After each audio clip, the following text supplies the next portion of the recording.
Alright. Okay. Okay, so in a previous class, you have learned on dealings. Okay, so kita dah belajar transfer, charge and lien, right? Okay, so ingat lagi tak? Okay, so transfer, charge and lien. So this week kita continue dengan lease, tenancy and easement. Okay, so kejap ya, let me share. Okay. Right, so here it is. Okay, can you view my PowerPoint slides?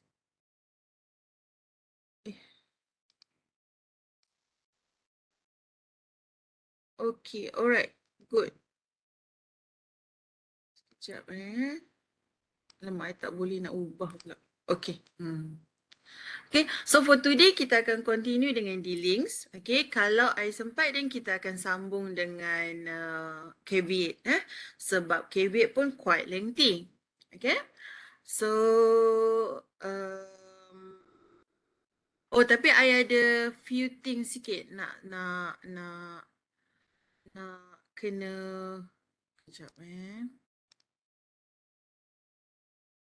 Okay, kejap. So for today you will learn on the dealings. Lease, tenancy and easement. Okay. So have you ever heard on lease, tenancy and easement?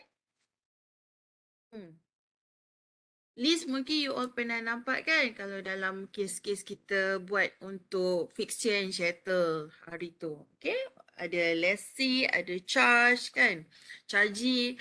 So dalam charge pun ada lessee and charge. Okay, cuma I tak go deeper lah on lessee and charge tu. Kalau go deeper nanti dia panjang sangat. Okay, so lease ni it's kind of tenancy. Okay, tenancy apa? Penyewaan. Okay, so lease adalah penyewaan. So lease is a conveyance. Conveyance maksudnya mau kepada satu proses transaksi tanah. Okay, so lease is a conveyance by which the proprietor of the land, okay, so the owner of the land is called lessor, grants to another person called as lessee. So maksudnya kat sini you dah nampak dah parties dia adalah lessor dengan lessee. Okay, and interest in land. Maksudnya kepentingan dalam tanah tersebut. So less than freehold and less than that to which the lessor himself is entitled, leasehold. Okay, so dia maksudnya lease ni ada satu tendency untuk you duduk ataupun you buat sesuatu di atas tanah tersebut, okay, for a period of time. Okay, so period of time. That's why we also have the leasehold and freehold. Okay, so lease tenancy.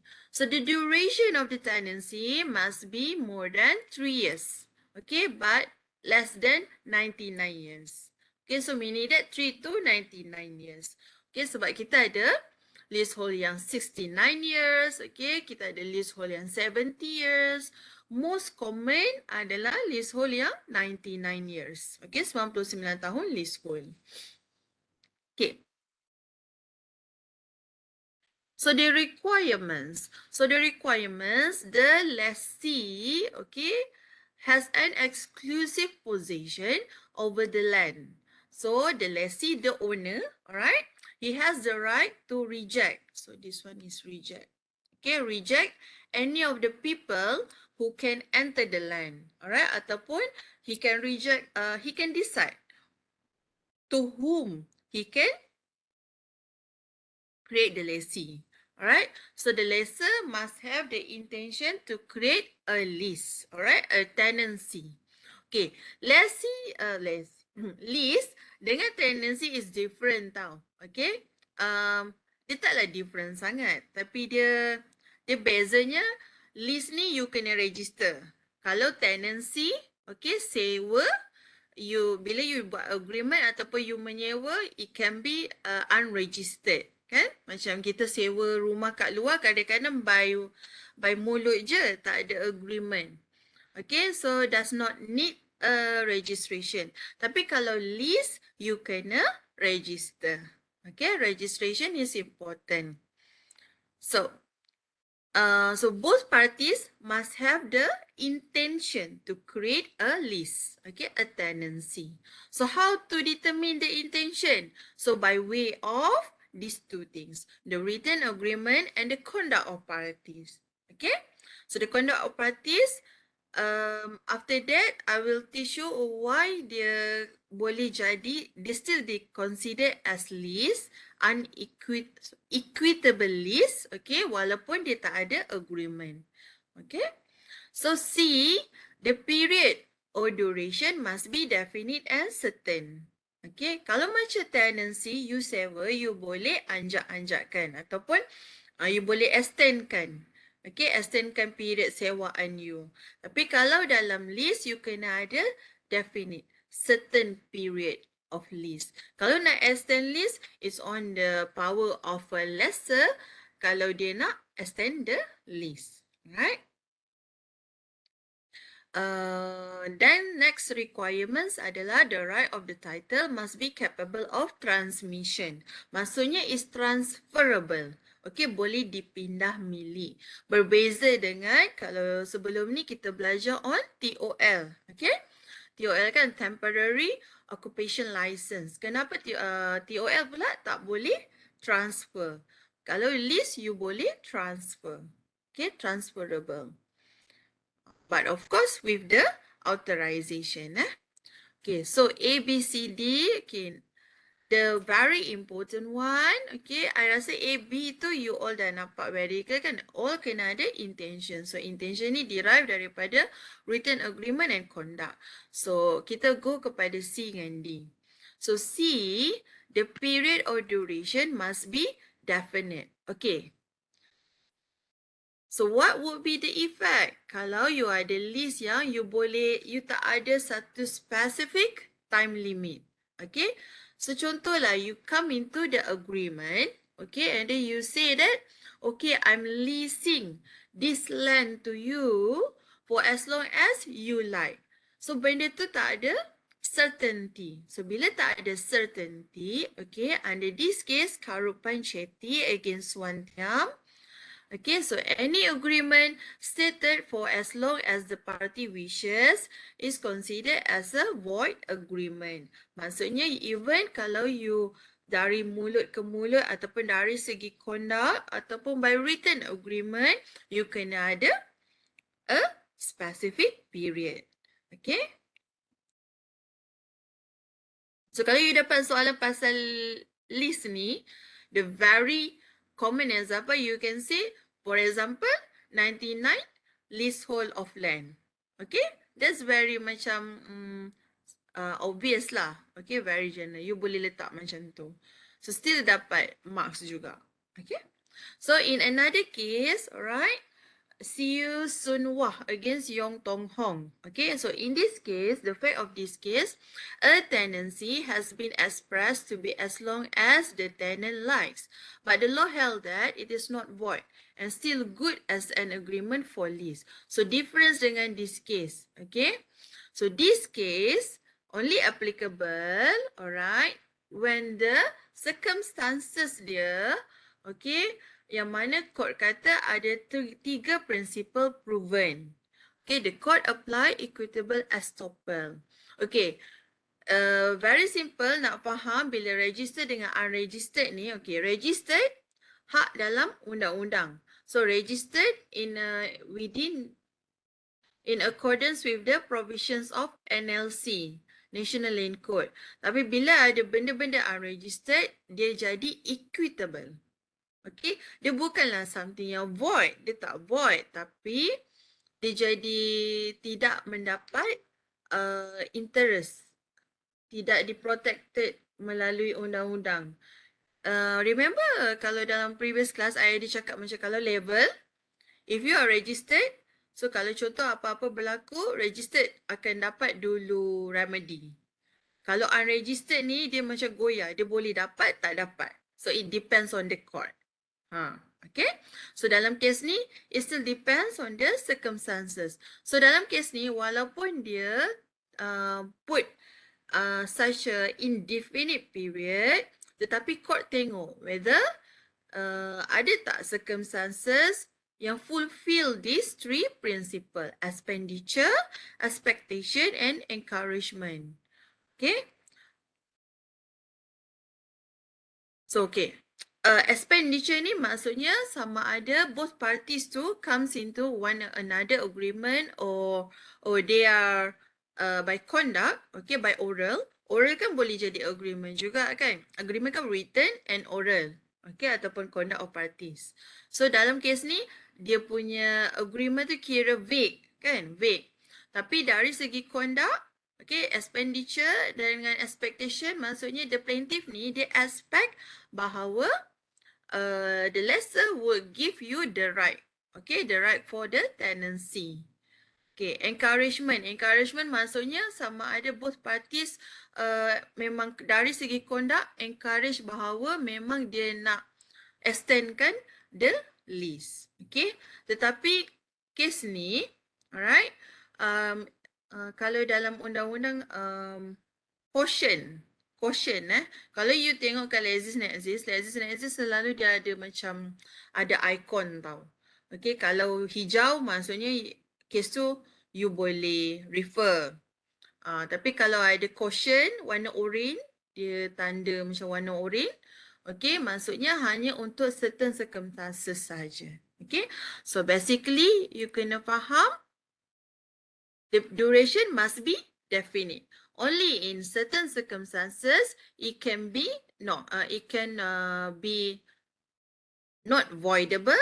Alright, when the court decide there would be three principle. Okay, tapi biasanya kalau dalam questions, okay, I akan buat dia definite lah. Alright, so you just cakap je benda tu kena definite. I takkan bagi you soal apa macam kena belok-belok sikit kan ya, okay. So kalau dalam questions biasanya I akan tanya whether this duration is definite, apa sama ada benda ni can be considered as valid lease atau tidak. Okay, so you just make sure the duration must be definite. Okay, so kalau soalan tu kata however the lease would be for as long as the tenants like. Okay, then you pakailah case ni. Alright, the period tu must be definite. So, kena fulfill A, B, C, D. Okay, sebab kita bukan judge kan, kita bukan court. Okay, so this one only depends on the court's circumstances.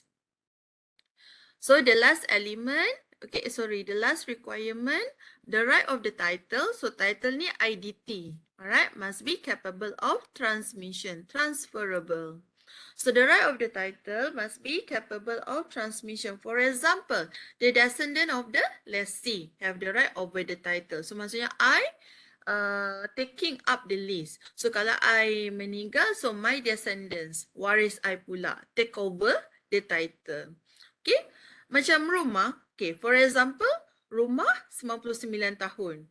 So let's say owner of the title meninggal, so waris dia dapatlah, still boleh duduk rumah tu, kan? Sebab lease tu valid untuk 99 tahun. So contoh kalau dia meninggal pada umur 60, the balance 39 tahun tu, waris dia masih boleh duduk, masih boleh stay on the land. Teruskan sahaja lease tersebut. Okay? So unlike the TOL, it is untransferable where it dies with the holder. Okay. Tapi TOL pun ada exception kan, yang mana dia boleh transfer through agent. Okay, but that one is under TOL lah. Okay, so dalam lease, the right of IDT is transferable. Okay. So who has the power to grant lease? Okay, definitely the lessor. Remember tadi? The element is intention. So maksudnya lessor kena ada intention untuk bagi kepada lessee. Lessee kena ada intention to taking up the tenancy, taking up the lease. Alright. So another one is the sublessee or sub-sublessee. So maksudnya lessor bagi tanah kepada lessee. Ni okay, the sublessee ni you boleh buat contoh agent. Okay, agent. So, I agent hartanah. I taking up the lease from the lessor. Okay. So, contohlah lease ni 99 tahun. Tapi I tak nak duduk atas tanah ni. So, I nak leasekan lagi. I nak dapat profit. So, I leasekan kepada another lessee. So, that lessee Orang ketiga dipanggil sublesi. Okay, so panggil sublesi. So sublesi ni pula mungkin dia agent juga, okay, ataupun mungkin dia tak nak duduk atas tanah tu, dia sewakan kepada orang lain. So orang keempat jadi sub-sublesi. Okay, so kalau ada apa-apa dispute, maksudnya orang keempat kena against nombor tiga against nombor dua against nombor satu, owner. Okay, clear so far? Okay, so the parties could be ada lessor, lessee, sublessee and sub-sublessee. Okay. So tenancy pula berbeza. Tenancy you tak boleh ada sub panjang sangat. Okay, tenancy cuma ada the tenant and subtenant.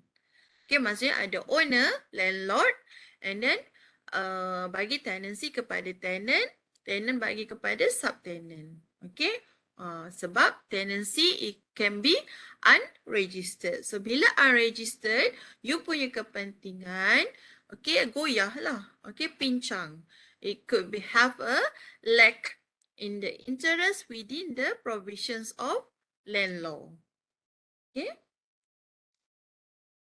So maximum duration for lease. Okay, so lease ada perpetuity and leasehold. Okay, biasanya leasehold lah sebab kita tak boleh not exceeding than 99 years. Okay, so untuk perpetuity can lease the whole period not exceeding 99 years. Okay, this is the current development of law.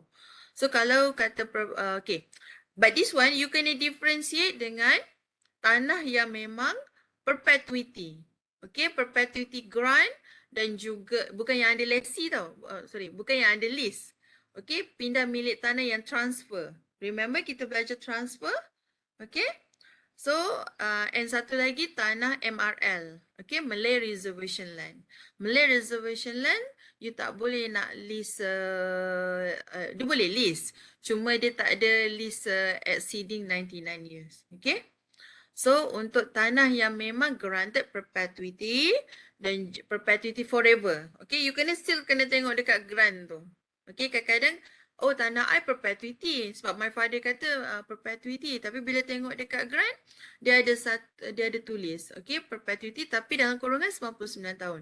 That's berbeza dengan kalau dalam grant tu dia tulis memang perpetuity sahaja. Perpetuity sahaja maksudnya dia forever.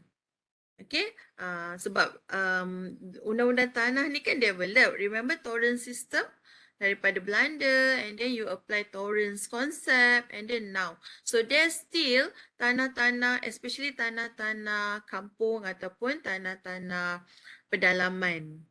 Okay, yang masih belum develop. So bila you nak beli tanah, tanah ni geran dia lain lah. Okay, sebab landlord kan dia developing. So kalau kat bandar tak apa, you boleh straightforward je. Kalau rumah you perumahan kan ataupun apartment, that's very straightforward. Mesti dah tulis dah. Dia kalau yang ada masalah ni kalau tanah-tanah yang memang tak pernah develop lagi ataupun dekat pedalaman ke ataupun tanah-tanah yang belum diusahakan.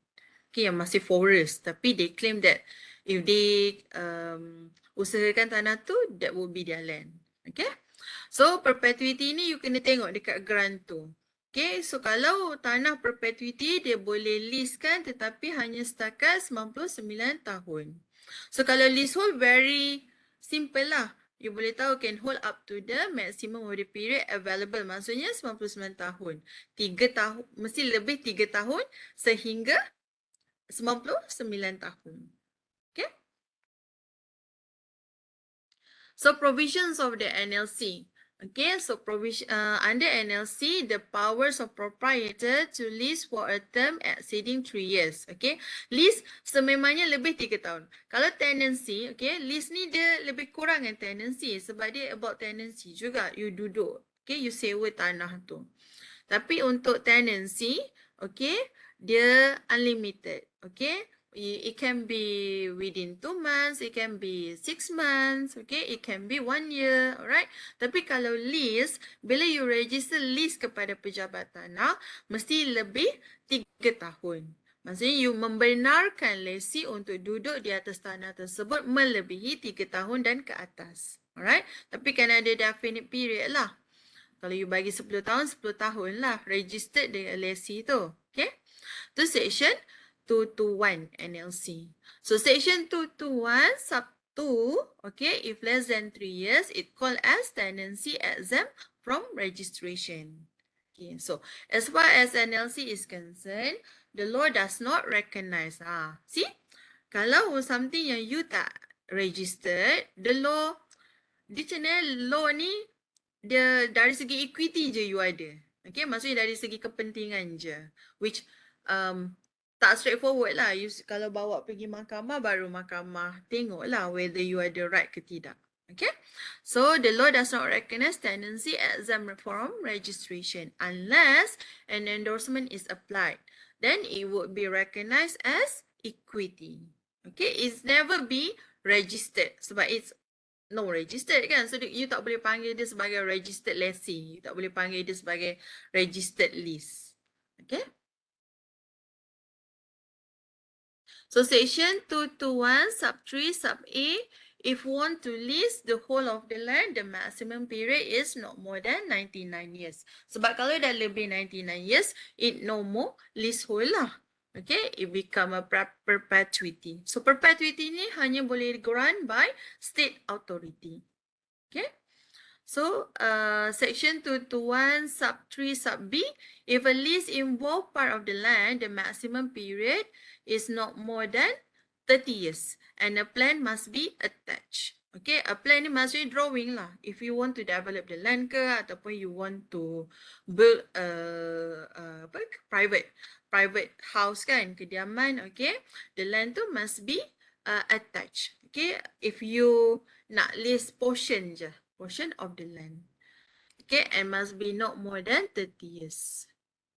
So the procedures. So kalau dalam transfer 14A, right? Okay, so kalau kat sini kita pakai form 15. 15A, okay? So under section 221 sub 4, okay, you must register your lease under form 15A. Alright, the period for the lease must be certain and definite. Okay, so there are some restriction on lease. Okay, there shall be no lease to extract raw material or mining purpose and forest produce. Okay, kenapa? Sebab yang ni duduk bawah permit, bawah license. Okay, permit. So no lease of toll land. Okay, maksudnya no lease untuk temporary occupation license. If a particular land is subject to a charge, any lease of the land must be with the consent from the chargee. So the chargee, the bank, okay, has the right to object and disapprove any lease because the land is subject to their right and interest over the land. Okay, so yang ni you boleh tengok cases yang, remember there is exception macam fixture and chattel kan. Kan ada charger and lessee. Charger and chargee relationship. Yang mana kalau dalam agreement tu you list something, okay, you punya hak tu was enumerated in the agreement, you cannot, so the bank tak boleh ambil the the bank tak boleh ambil the chattel and fixture tu bila mana hak tu tidak boleh dibenarkan kepada third party. Okay, so this is the list. Alright.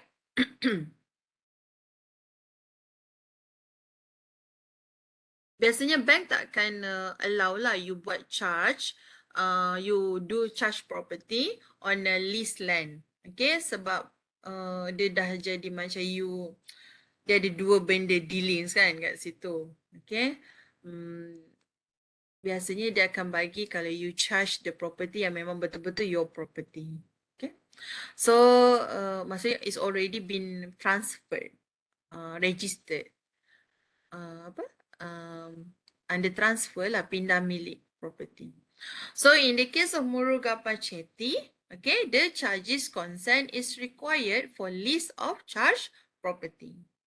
So in a lease, ownership goes to the lessor, but the possession goes to the lessee.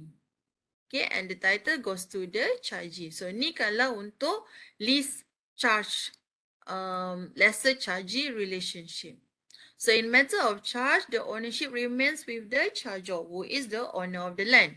And if the charger fails to settle the charge, the chargee bank has the right to apply for order for sale. Okay, order for sale maksudnya boleh auction. Okay, or taking possession of the land as the case may be. Okay, so kalau ada as the case may be ni maksudnya the dispute tu still depending on the decision by the court. Okay. So limitation. So there are limitation untuk lease. Okay, section 2 to 5 sub 2. Okay, you can create sub lease but cannot create for more than one person. Maksudnya kalau tadi owner, lessee and then sub lease, lessee kan. Sub lessee tu kena penama dia satu saja. And then baru you sub lagi lessee tersebut. Okay. So untuk section 68, okay, TOL no right over the land lease. Okay, land lease. Section 2 to 6 sub 1, if you want to create another lease, meaning that sub lease, okay, you kena ada consent, written consent from the charger. This one, kalau untuk charge, lesser charger, lesser charging relationship. Okay.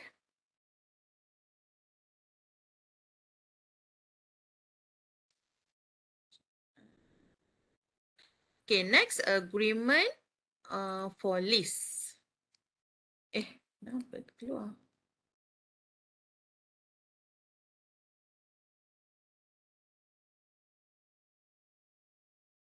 Mana tadi?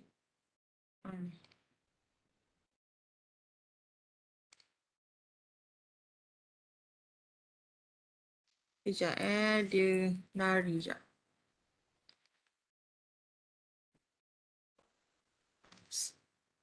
Okay.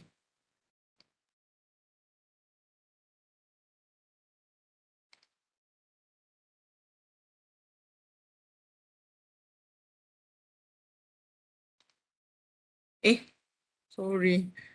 Apa ni? Okay, share balik. Okay, this one kan? Okay, so agreement for lease. Okay, agreement for lease. A proprietor of land leases his land to B. Okay, so they have entered into an agreement. So what if they did not register the agreement? So what would be the position if the lessor or lessee failed to register the lease? Okay, so under equity, the agreement is still valid. Okay, because that's the conduct of parties. Okay, so under equity, the agreement is still valid. Cuma you tak register the lease. So B can sue the proprietor.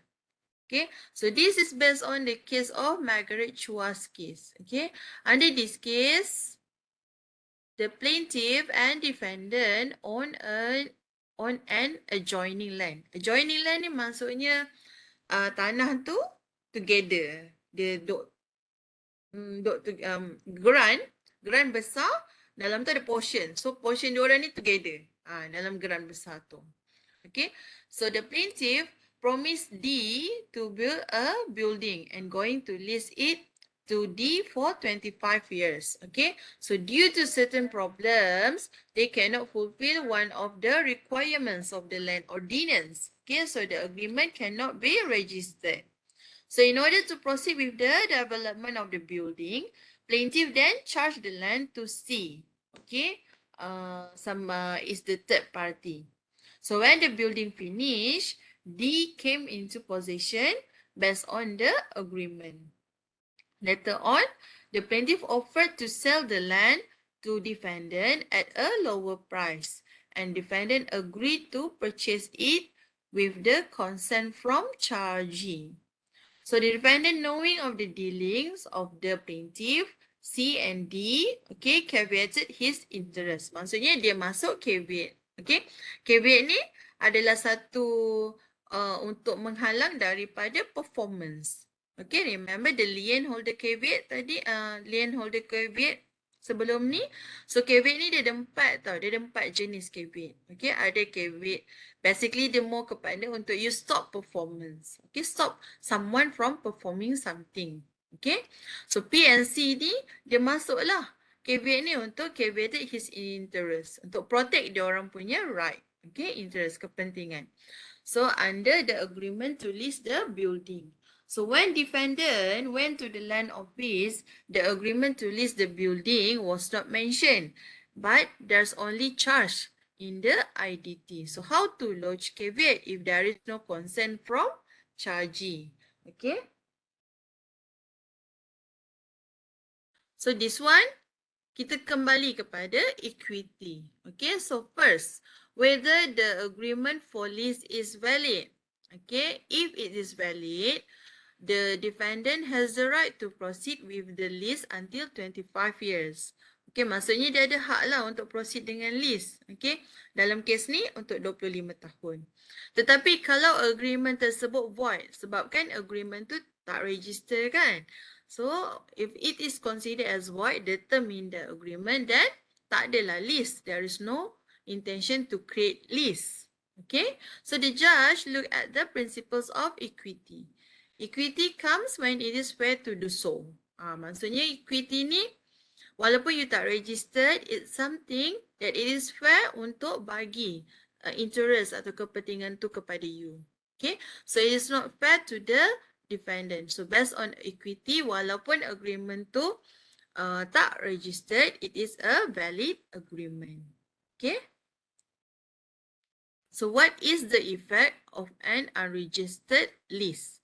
Okay, in the case of Margaret Chua, okay, the judge said that although the agreement for a lease for 25 years was void for lack of registration, but it was valid as an agreement for lease and enforceable in equity. Okay, see, dia tak kata tau benda tu registered, dia tak kata benda tu registered and enforceable within the land code.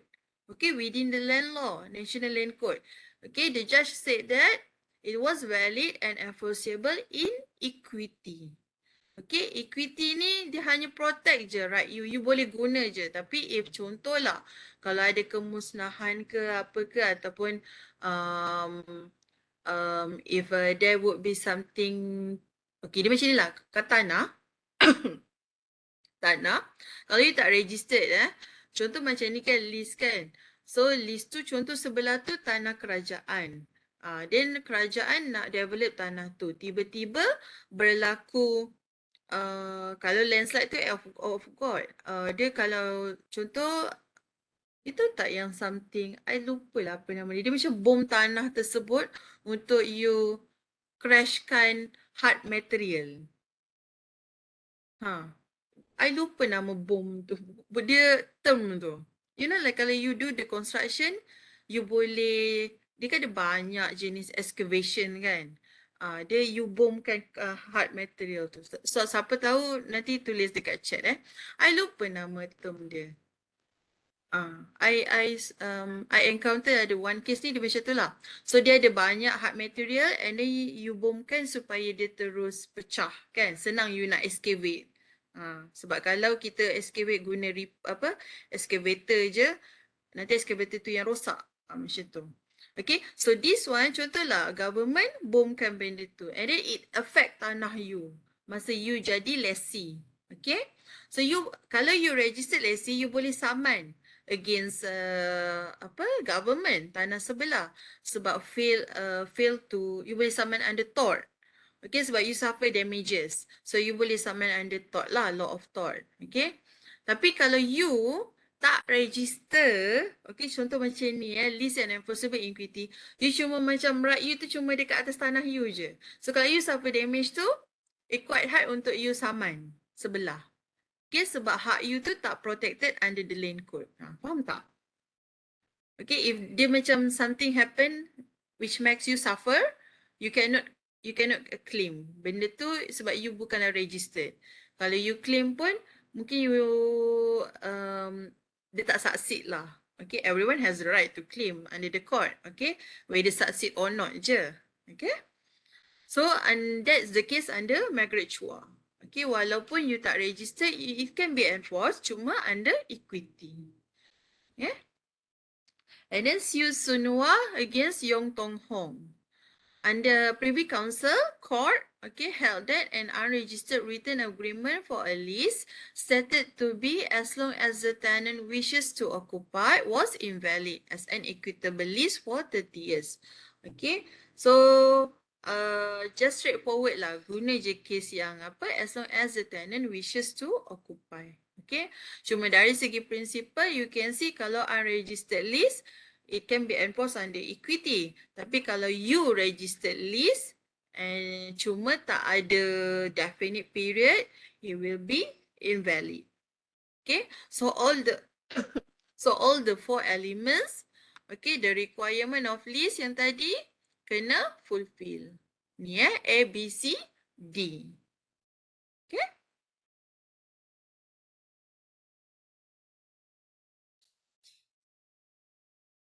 So effect of unregistered lease on third party. Okay, this is the case of Ong Hong Hua against Teo Chai Sok. So the principle here, a purchaser with notice that the vendor is not in the possession of the land, tax subject to the right or interest of a tenant in possession, notwithstanding the fact that the tenant may have entered under unregistered lease. Okay.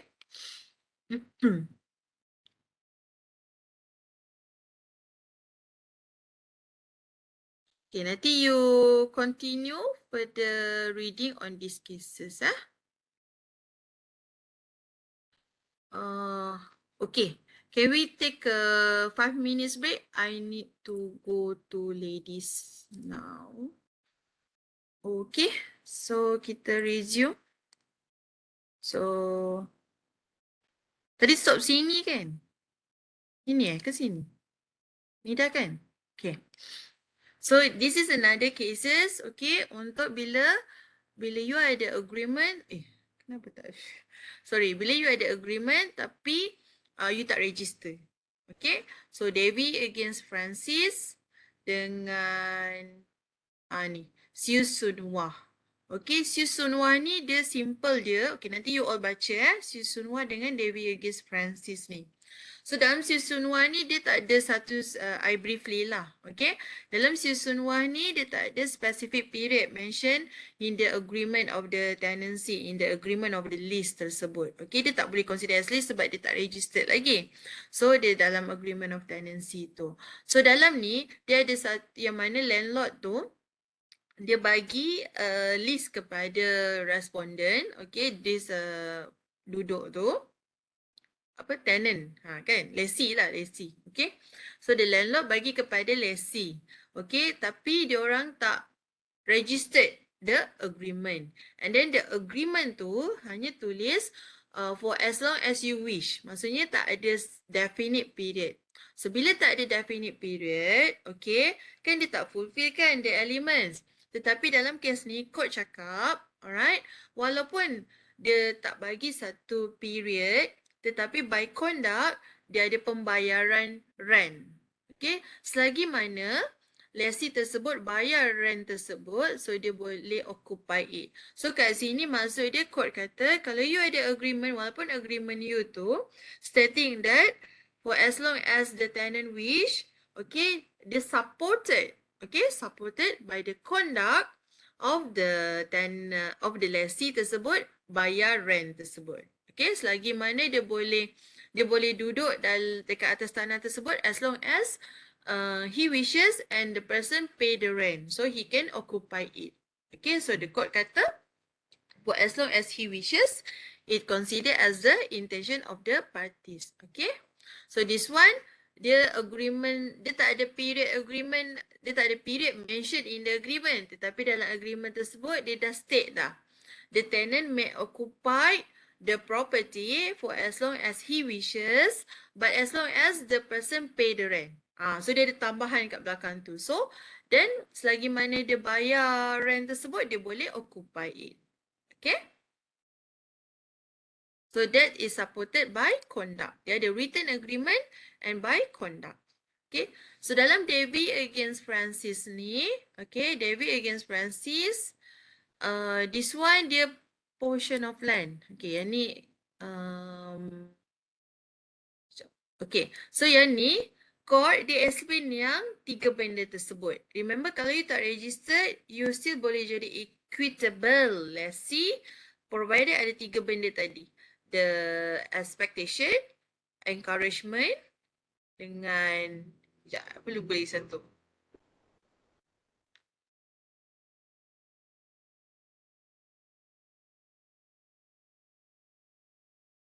Expenditure. Expenditure ni maksudnya dia ada something consideration lah, dia ada bayar something. Okay. Mana tadi? Debit against Francis. This one.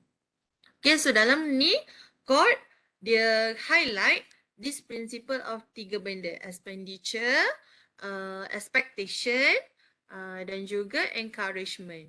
So, you boleh tengok what Chang Ming Tat J, Josh, okay, as he then was. So, the appellant had bought the house with the tenancy on the ground that a clear expectation, maksudnya a clear agreement would be done, okay, would be made.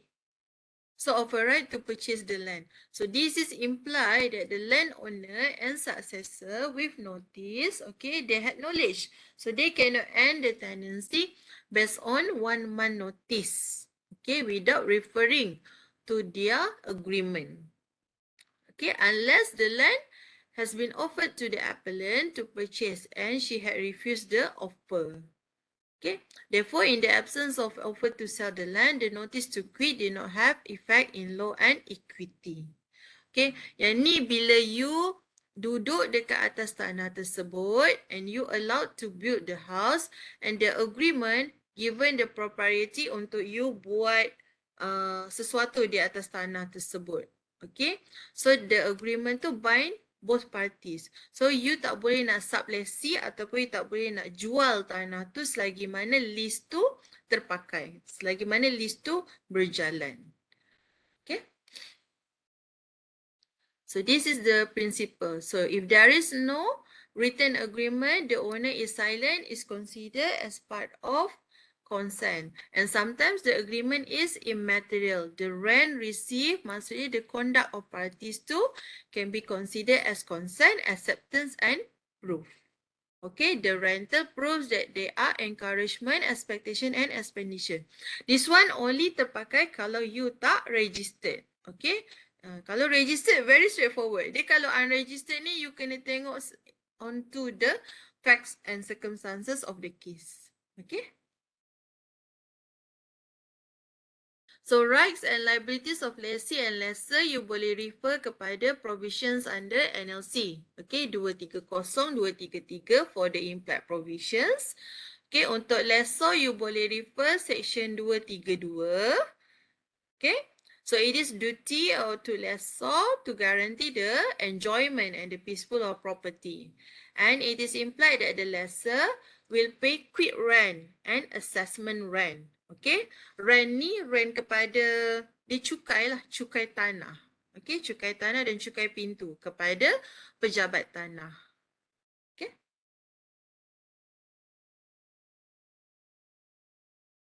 So, untuk lessee, you boleh refer section 230. So, lessee must follow all the conditions stated. Oh, okay. Lagi satu. Okay, lessor kena bayar tau cukai tanah dan cukai pintu. Pintu kalau you ada property atas tanah tersebut. Kalau tak ada, you just bayar cukai tanah.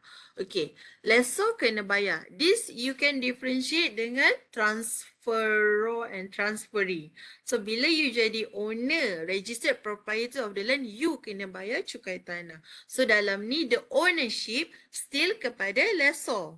Okay, lessee tu cuma menyewa je. So, sebab tu cukai tanah, lessor kena bayar. Okay. So, untuk lessee, you punya, dia punya responsibilities and liability is provided under section 230. Okay. So, lessee must follow all the conditions stated. Lessee must pay tax concerning the land. Permit to lessor to enter the property in order to check the condition of property. So, section 234 can infer from the NLC. Okay, any provision under NLC is mandatory. So, maksudnya registration. Okay, you kena register. So, in case of any breach of condition, the lease and land will be liable for forfeiture. Okay, rampasan. The lessor has the right to take the land back. Okay. So, determination of a lease, okay, by ada 5 ways. Okay, lease, Okay, determination maksudnya terminate. Okay, terminate. Terminate the lease.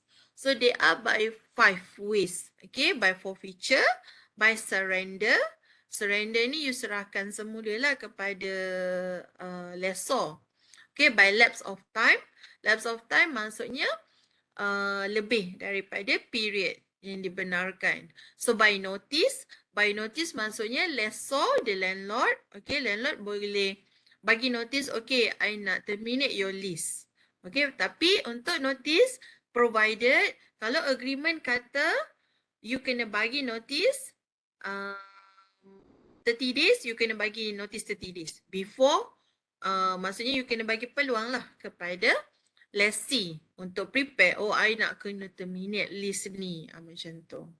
Okay, by notice. Notice ni kena ikut juga agreement. Kalau agreement senyap, okay, tak ada term you kena issue notice, then lessor no need to issue notice. Tapi kalau agreement suruh you issue notice, you kena issue notice. Notice tu ada written notice, okay, sebab tu kena specify dalam agreement. And then by operation of law. By operation of law ni maksudnya contoh state authority nak ambil balik tanah tersebut. Okay, daripada lessor. Okay, ataupun daripada, contoh kalau lessor tu adalah state authority, so dia ambil balik tanah tersebut daripada lessee. Okay, by operation of law. Okay, by forfeiture under section 234. Okay, there are 3 basis ataupun ground untuk forfeiture. So, A, B, C. Okay, A kalau ada breach. Breach of the provisions of the lease agreement, whether express or implied. Also, conditions stated in NLC. So, in the implied condition, you refer yang ni. Okay, 230. Nampak tak? 230 hingga 233. Okay, for the implied provision. So, implied provision ni sama juga macam condition you belajar untuk use of land. Okay, kalau ada tanah agriculture, kalau ada tanah industrial, okay. So, if the lessee has been adjudicated bankrupt. So, kalau lessee tu bankrupt, so dia tak boleh nak bayar rent kan. So, kalau dia renew lease pun, you still kena bayar untuk renewal lease. Okay. So, kalau you bankrupt, you tak boleh, kiranya tanah lease tersebut boleh forfeit balik by lessor. And then if the company goes into liquidation, this is when the company become lessee. Okay, goes into liquidation maksudnya dia bankrupt, winding up. Okay. Okay, how to forfeit under section 234 sub 2 by take or possess or re-entry onto the land. Okay, second, action in court. So the procedure need to give notice. So in the notice kena specify apa breach yang lessee tu buat. So contohnya lessee failed to pay 2 months of rent. Okay, so capable of being remedy. So lessee kena rectify the mistake. But in case of non-payment, then the lessor boleh minta duit tersebut. Tapi kalau still lessee tak bayar, boleh forfeit the lessee land. Okay?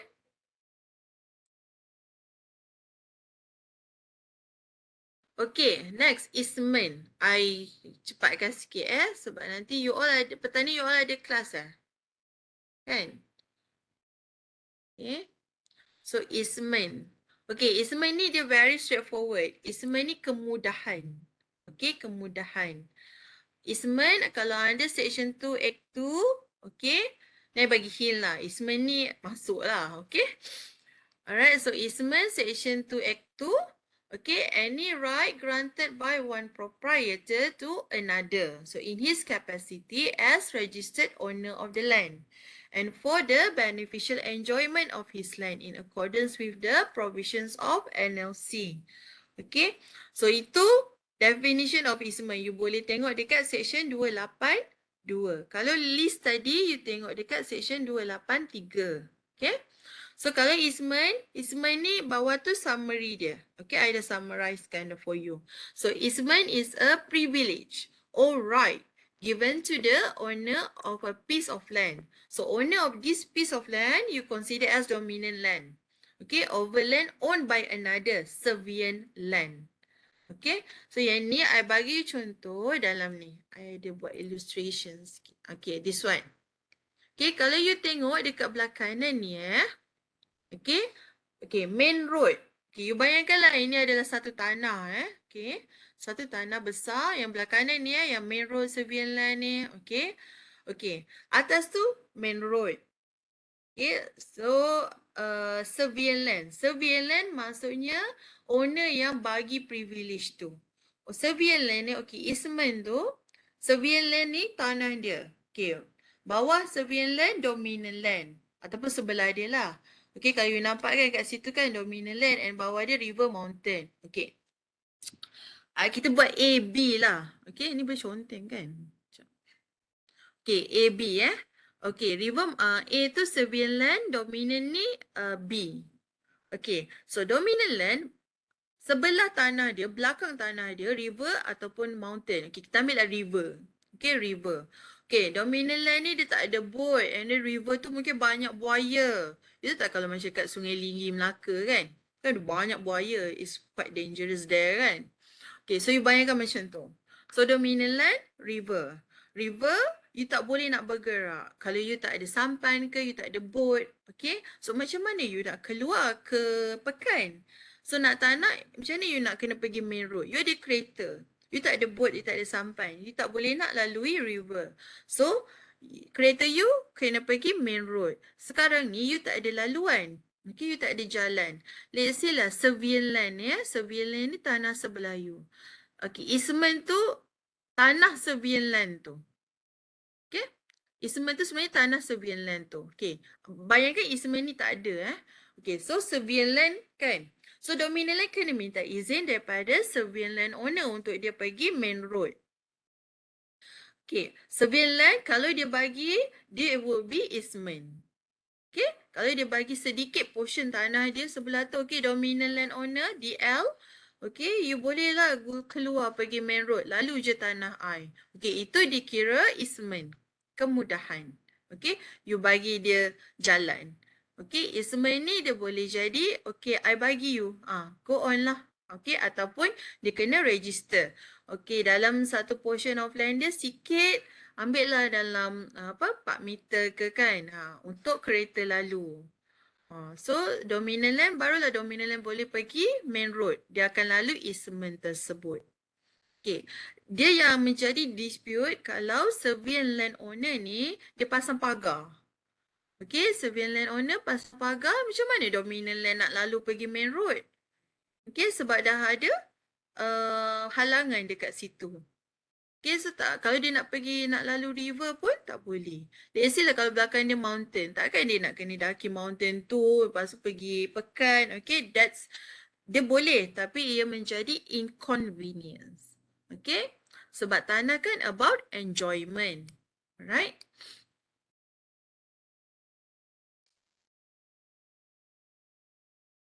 Okay. So, easement adalah a right granted by the surveillance land owner to the dominant land owner for the beneficial enjoyment of his land. Okay, so maksudnya surveillance ni dia bagi portion tanah dia menjadi easement untuk dominant land. So surveillance land, the land that serves the right or privilege. Dominant land pula, the land which enjoys the benefit. Okay. So the characteristic of easement, okay? If you get this question of easement, I expect you untuk write this all landmark case, okay? Sebab based on Ellenborough Park case, okay, there are 4 requirements. Sekejap dia suruh I close and share balik. Okay. Alright, nampak? Okay. So based on Ellenborough Park, okay, there are 4 requirements necessary to create the easement. Okay, first, they must be dominant land and surveillance land. Okay, kena ada 2 tanah di situ. DL land yang enjoy and surveillance land. Okay, ni dominant land, surveillance land. Sebab tu I colourkan dia. Easement ni tanah surveillance, tapi sebab surveillance bagi, so dijadilah easement. Okay, so you ikut colour ni. So the 4 requirements, they must be dominant land and surveillance land. And then second, the easement must accommodate or give advantage to the dominant land. Okay, maksudnya the surveillance land tu dia bagi advantage kan. Dia accommodate kepada the need of dominant land. Dominant land nak keluar ke main road. And then dominant and surveillance owner must be of two different person. Okay, kenalah orang yang berlainan. Kalau orang yang sama, you tak perlulah easement pun, kan? Sebab you lah owner kedua-dua tanah tersebut, right? So, kena different person. The right must be capable of forming the subject matter of a grant. Okay, so maksudnya hak tersebut layaklah untuk diwujudkan. Easement ni layak untuk diwujudkan. Okay. So the requirement laid down in Re Ellenborough Park was followed in Malaysian case. In the case of, ni pun Olmark case. Tan Kam Chong against Stephen Leong. Okay, you boleh guna Tan Kam Chong case. Ataupun Stephen Leong case. Okay, I accept juga. Alright, Saleh Abbas, federal judge. Okay, so he emphasized that in establishing a claim for easement, such claim must possess all four karakteristik. So contohlah dalam kes yang mana surveillance land owner dia tak bagi dominant land. Macam mana dominant land nak lalu kan? So dominant land saman surveillance land. Dia nak juga easement. So dalam kes ni kalau dominant land claim for easement, okay, dia kena fulfill 4 elements ni. Okay? So the burden of establishing the claim would be upon the dominant land. Okay. So in Datin Siti Hajar against Murugasu, on top of the 4 requirements, the easement must be registered in order for it to be effective. Okay. Yang ni I nak you bezakan dengan unregistered. So contohlah, ni tanah kan? Okay, I bagi you contoh dengan tanah tersebut. So kalau dia registered, so akan letak dekat geran tanah. Jadi dominant land ni, dia akan guna this easement, portion ni. Okay? Contohlah, surveillance land ni dia bagi, okay lah, I bagi you dalam 5 meter ke 4 meter. Okay? 4 atau 5 meter untuk kereta you je lalu. Easement ni dia boleh specify, I nak bagi kereta you je lalu. You tak boleh nak bina atas tanah tersebut, apa-apa rumput ke pokok ke, okay, untuk you je lalu. So let's say ni tanah I bagi you easement belah kanan sahaja 5 meter. You ambil lah 5 meter tu you guna. So surveillance boleh guna the balance of tanah dia. So dalam geran nanti dominant land ni hanya boleh guna berapa portion meter sahaja yang dibenarkan. Okay. Tetapi kalau you tak register the grant easement tersebut, okay, contoh surveillance ni kata, oh you bolehlah guna 5 meter tanah tersebut, okay, boleh je, you lalulah belah kanan. And then dominant land ni lalu kan. And then surveillance kata, tiba-tiba surveillance tarik balik. Oh, no. Sekarang I dah tak nak bagi you easement, contoh gaduh kan, jiran kan mungkin akan gaduh kan. Okay. Adat tetangga kan. So kalau gaduh, so surveillance ni gaduh dengan dominant land. So surveillance terus tutup dia punya easement. Dia ada hak sebab itu adalah tanah dia. Okay, so dominant land apa yang dia perlu buat? Sebab tu dia kena register. Sebab surveillance tu tanah surveillance. So surveillance boleh ambil bila-bila masa. Okay, dia dah tak nak bagi easement. So in this dispute, what dominant land can do is to claim lah for easement. Okay, mula-mula dia pergi pejabat tanah. So, kalau pejabat tanah tak boleh bantu, then dia pergi mahkamah. Okay, for this one, you akan sampai dekat my last slide for this.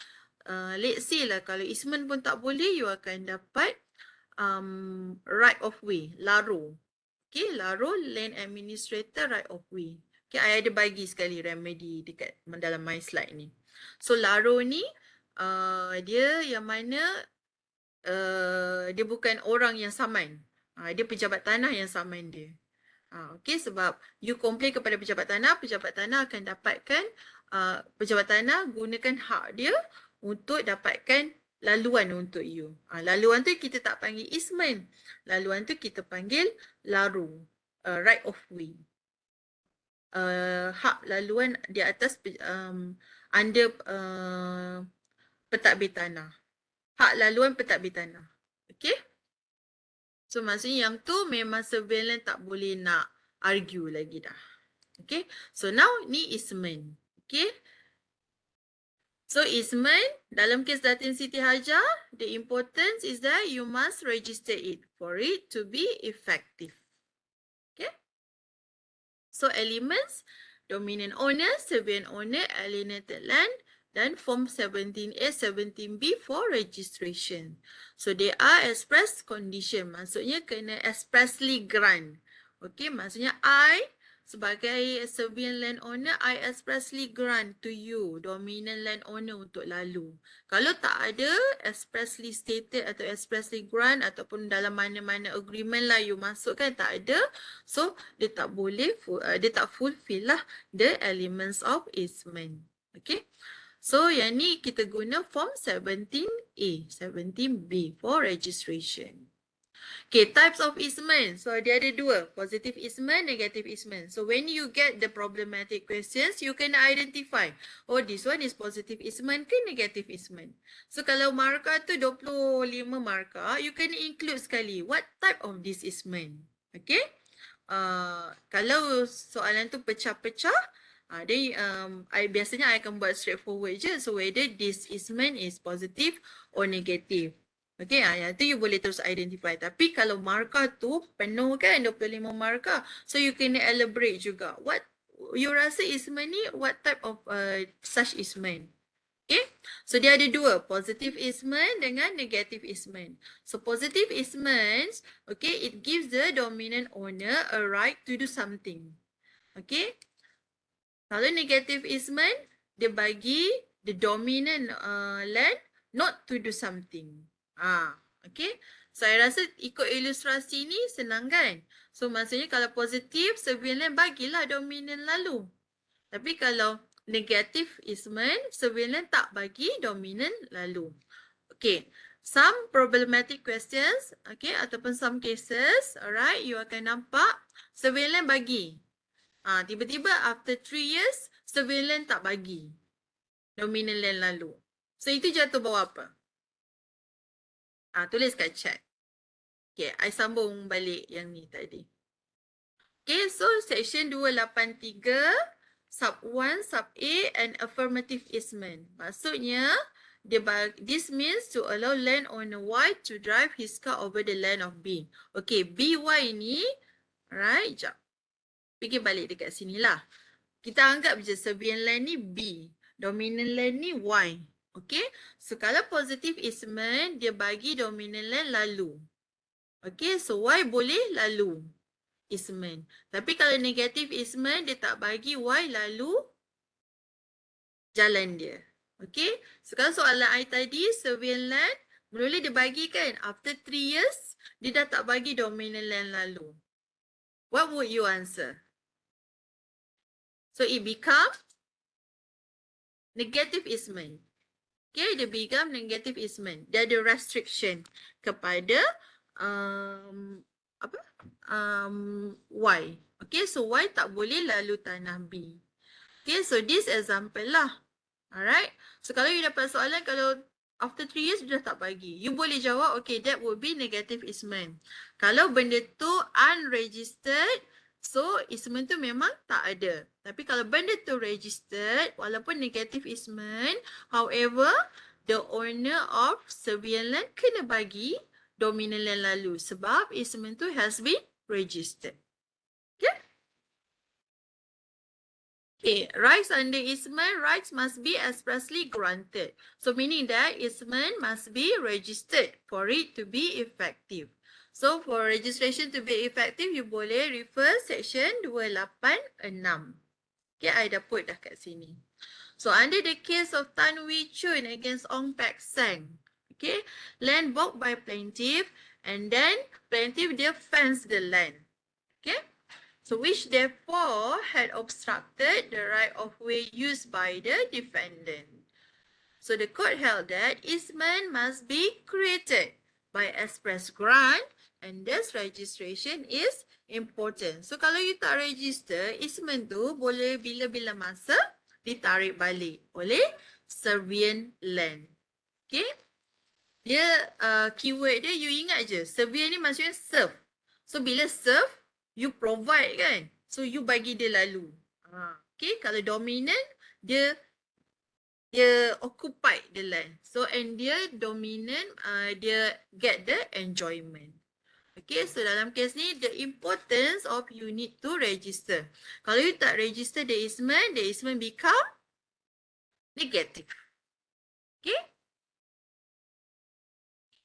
so dalam, sambung ni, an easement must be created by express grant. Ni ada dua ni, I explain further. The right claim by defendant had not been registered, nor was it clear how it was obtained. So therefore, no easement was created. Sebab tu kena importantnya kena register. Okay, so rights under easement. Okay, rights under easement ada dua. Okay, rights able to be granted as easement and rights exclude from easement. Okay, rights for easement, simple lah. Okay, rights you to do something. Okay, over and upon surveillance land. So you boleh drive, you boleh gunakan easement di atas tanah surveillance land. Okay, apa rights excluded from easement? Okay, so the right excluded from easement dia ada dua. Okay, the right to take anything. You tak boleh ambil apa-apa di atas tanah dia. Bila you dapat easement, you cuma boleh guna lalu lah for that purpose sahaja. Bila dia register, dia ada purpose dia. So registered purpose untuk dia lalu saja. Tu yang dia tak boleh ambil apa-apa pun di atas tanah tersebut.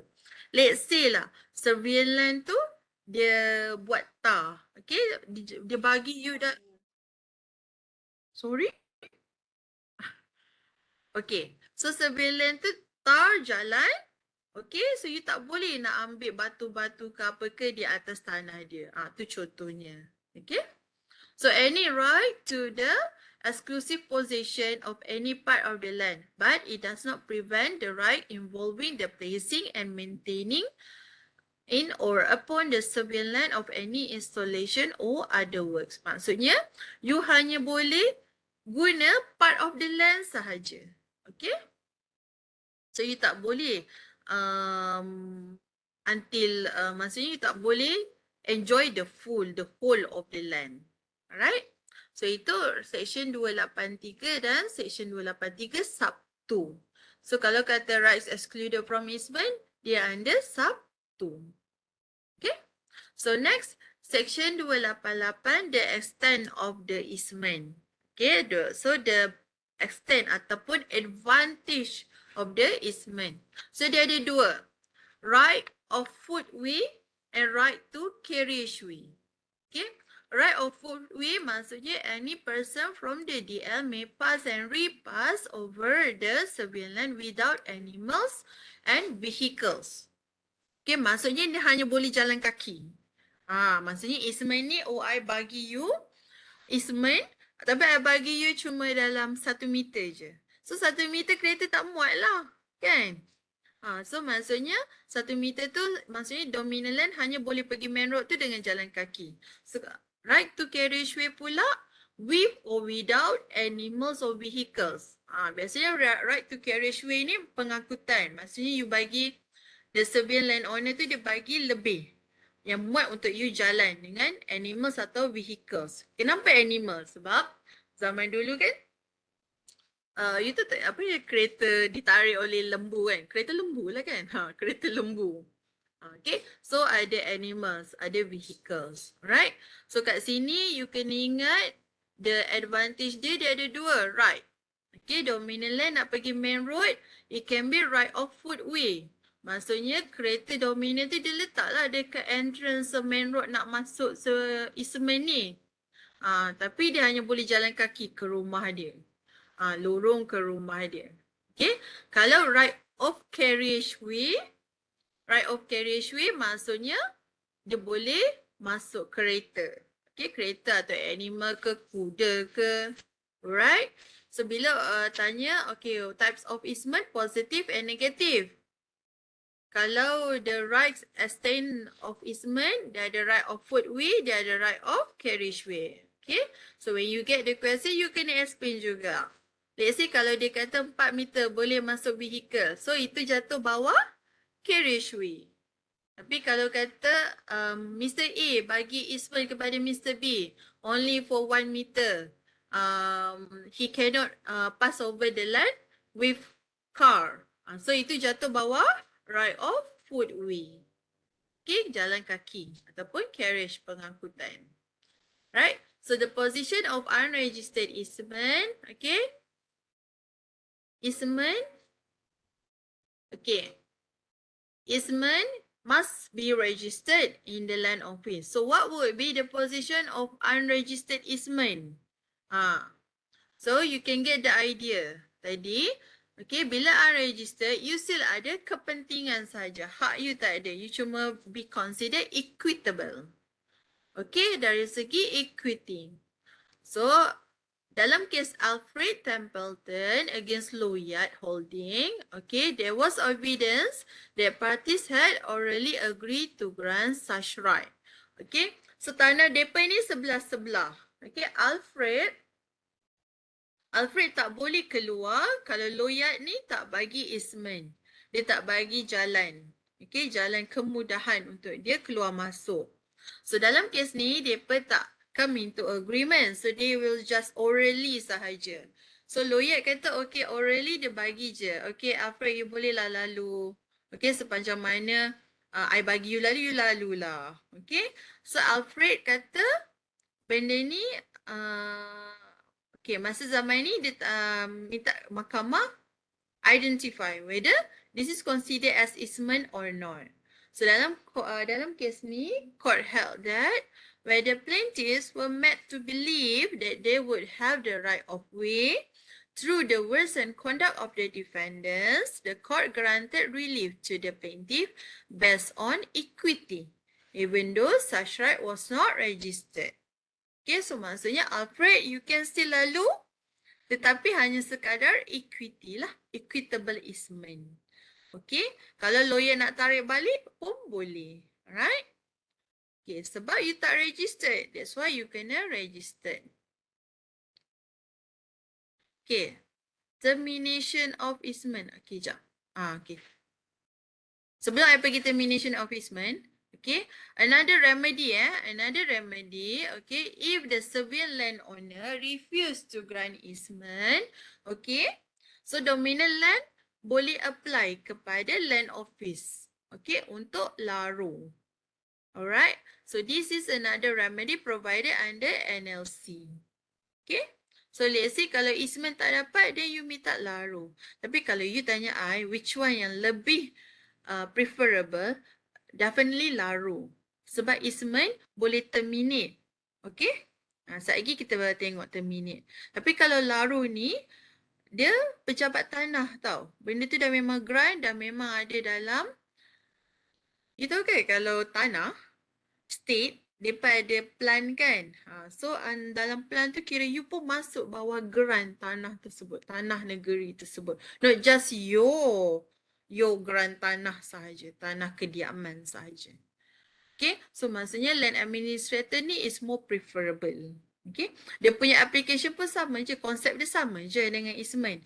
Cuma beza dia borang-borang je. Okay, dan hak tersebut. But we are not going to look at laru lah. Okay, so more kepada easement. Another part is that kalau dalam construction industry, okay, you boleh request secara oral kepada, contohlah kalau you buat satu construction tu, macam ni lah, you jadi dominant land kan, dominant land owner, construction site tu dekat dominant land. So macam mana you nak bawa keluar masuk tools and equipments kan, daripada main road. So you kena request daripada surveillance land owner.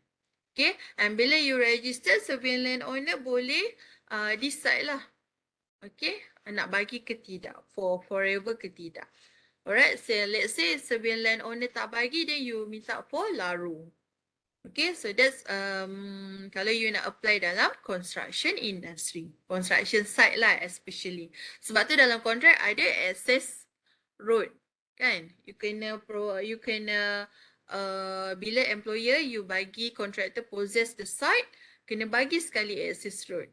If contractor tak dapat access road, contractor boleh minta untuk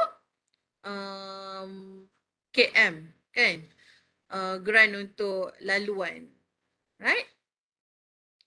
Okay, so termination of easement. So easement ni boleh terminated. Section 289, release of easement by the DL owner. Okay, maksudnya dominant land no longer require easement. Okay, probably dia dah ada sampan ke, boat ke, kalau river kan. Ataupun dia dah buat jalan dah menyeberangi sungai tersebut ke.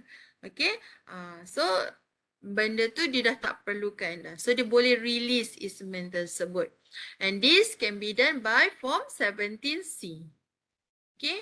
So yang ni maksudnya di dominant land dah tak perlukan easement. Dia dah boleh lalu dah pass over the river or the mountain. Okay, mungkin mountain ni lepas tu dah ada development, dah ada laluan. So dia dah tak perlukan easement. Okay, that one dia sendiri kena register under 17C. Okay, I dah tak perlukan easement dah. So, SL gunalah keseluruhan tanah dia. Okay, next section 290.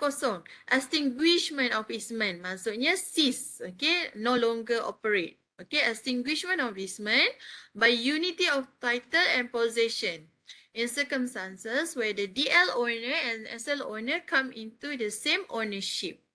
Okay, so one owner buys the land of the other. So kalau dominant land beli tanah surveillance, easement dah tak diperlukan. Kan? Sebab itu adalah tanah you dua-dua.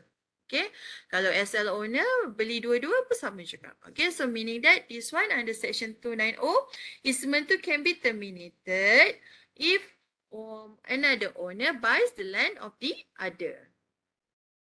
So section 291. Cancellation by the registrar where one party no longer gives his consent. Ni yang macam I cakap tadi. Okay, ni yang macam I cakap tadi lah. Surveillance bagi dominant land lalu. After 3 years, dia dah tak nak bagi. Boleh. Sebab benda ni easement. Dia tak forever. Dia kalau you nak forever, you kena masuk laru. Laru untuk you jalan. Okay? And biasanya kalau you masuk laru, state government ataupun daerah district land office, pejabat tanah daerah dia akan bagi satu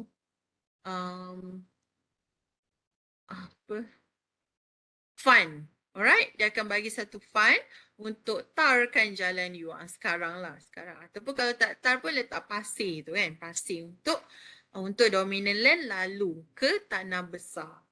Okay? So another one, proviso under section 282, where the land subdivided or partition, easement will be extinguished and ceases to operate or is no longer in existence. So maksudnya yang ni yang mana dia disubdivide lah.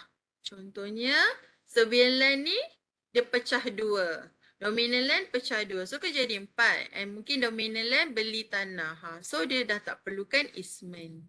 Okay. So under these 4. Alright. These 4 situation where the easement can be terminated. Okay. So for your final exam, please focus on this topic. Okay. The easement. Okay. Dah nak pukul 1 Okay, last one. Okay, ni easement tu laru. So that's why sebab kan boleh tarik konsen bila-bila kan. So that's why perlukan laru. Okay, untuk tenancy, okay, tenancy, the definition is the same as lease. Okay, untuk tenancy ni, I tak fokus sangat sebab dia lebih kurang lease. So nanti I give you the simple attachment, 2 pages je. I dah tuliskan, dah buat simple ni.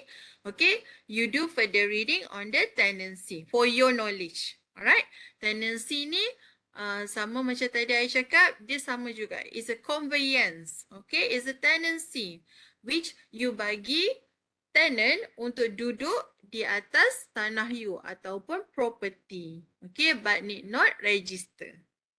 Right? So the right pun sama juga. So I dah list down all the sections. So you do further reading. I upload dalam e-learning under reading materials. Okay? Okay, any questions so far? Any questions so far untuk semua dealings? Tak. Okay? Tak. Alright. Yeah. Siapa Doctor, tanya? I want to ask about the easement. Request from the surveying landowner, right? They need to pay or not? No need. This one, Easement. Ah, It ah, depends. Okay, kalau register, biasanya untuk registration, yes, you pay something. Okay, on the land office. Tapi kalau contoh yang ni easement kan, it depends on the surveillance land. Kalau surveillance land request you untuk pay, you kena pay. Okay, tapi kalau tapi again surveillance land ni kalau you tak register, surveillance boleh tarik bila-bila masa. Ha. So it depends, kalau surveillance nak you pay lah. Kalau kalau macam kat kampung I pun ada easement juga. So kalau surveillance tu dia kata tak perlu pun bayar. So you gunalah jalan tu. Okay, ada satu circumstances yang mana surveillance ni kata, okay you boleh guna easement ni provided I nak you tar jalan tu. So dominant land boleh guna that right of way tapi dia kena tar jalan tu. Sebab surveillance still boleh guna easement tu. Sebab tu atas tanah surveillance kan. So let's say, kalau contoh you dapat soalan yang macam ni lah, kena bayar. Kalau kena bayar, biasanya terus off lah. Macam tu. Kalau easement, dia suruh tar jalan kan. Let's say surveillance tarik balik easement tersebut, dominant land boleh claim for compensation. Sebab you dah tar jalan tersebut. So surveillance kena bayar lah. Tapi dia tarik balik easement tu. Okay, so what dominant land can do? Dominant land boleh apply untuk easement atau register such easement, okay, ataupun laru, right of way. Okay, clear? Then for the LARU application, need to pay I also. Oh, no need. Laru, yes. Okay, Oh, laru kena bayar. okay, thank you, Doctor. Alright. Ni, easement tu laru. Okay, so where the civil landowner refuse to grant easement, you boleh buat application tersebut kepada land office untuk laru. I have this one laru case up to sampai Istana Kehakiman Putrajaya, yang mana kalau you nak minta laru ni, dia ada period-period dia. So, dia agak susah sikit. Kalau kita, I tak cover laru lah untuk you all. Sebab laru ni, dia lagi lengthy. Okay, for your semester, you all tak belajar laru lah. Okay, dia lebih kurang je dengan easement. Cuma laru ni, dia ada period-period dia sikit. Kena tengok borang tu. Borang tu kena within that time, within. Macam tu. So, dalam construction site, construction industry, your construction site, you akan request for easement. Okay, easement untuk access road. Dapatkan kebenaran development kan, development order. Untuk easement untuk development order. Okay, and kalau laru definitely kena bayar. Laru ni compensation tu, kalau dapat laru, compensation kepada SL bukan DL yang bayar. Okay, compensation kepada surveillance land, pejabat tanah yang bayar. Sebab ini adalah pentadbir tanah. Of course, dominant land akan bayar something lah kepada land office. Tetapi itu after surveyor. Ni dia macam lengthy sikit. Dia kena surveyor check value, berapa market price tanah tersebut, berapa perlu dibayar. Macam tu. Tu laru. Sebab tu, easement ni orang biasa tak buat sangat. Sebab kalau you register pun, if SL tarik balik consent dia, burn lah easement you. Kan? So kalau laru, better prefer laru. Okay? Clear so far? Okay, thank you. Alright. Okay, so nanti you all focus on easement lah. Gitu. Kan? Okay? I dah bagi dah hint. Tak apa, nanti when you do the presentation for your coursework, okay? Actually, soalan-soalan coursework tu, ada 2 soalan daripada 2-3 soalan lah daripada coursework you all masuk final exam. Dia sama je. Fakta tu sama, I tukar nama je. Okay, so do well on your coursework and your presentation you can share with others kan. So bila you present, so your classmate pun dapat the benefit. Alright? Okay, sudah pukul 1.